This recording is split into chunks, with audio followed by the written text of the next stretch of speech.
Selanjutnya ini tentang ada juga berita bahwa ada seorang pangeran Arab Saudi yang meninggal dunia setelah koma selama 20 tahun. Dan ini mungkin kita bisa mengambil hikmah dari sini Ustaz, kira-kira bagaimana status ibadah mereka dan juga mungkin bisa mengambil pelajaran bagaimana cara orang-orang atau bagaimana mungkin status ibadah seorang muslim yang mengalami koma dan tidak sadarkan diri. Atau mungkin ada beberapa dari saudara kita yang sadar namun tidak bisa bergerak untuk melaksanakan ibadahnya. Bagaimana dengan sholatnya, kewajiban-kewajibannya, dan apakah ini gugur kewajibannya atau bagaimana Ustaz hukumnya sendiri? Ya ini satu-satunya pangeran ya, Pangeran Walid kalau tidak salah ya. Benar Ustaz. Rahimahullah, beliau meninggal setelah 20 tahun di gaibubah. Gaibubah itu kayak orang yang tidak sadarkan, koma, tidak sadarkan diri. Kalau ditanyakan tadi bagaimana ibadahnya, maka masuk dalam hadis Nabi SAW, Rufi al-kalam an thalath, akan diangkat pena catatan amal dari 3 orang.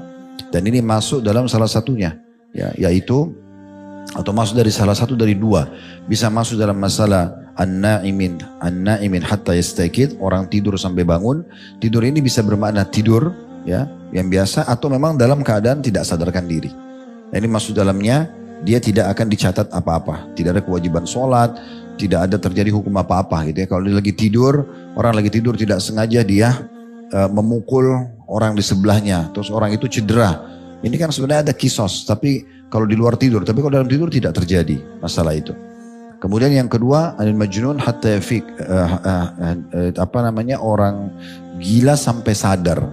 Ya, bisa juga masuk dalam masalah gila itu kan tidak ada akalnya.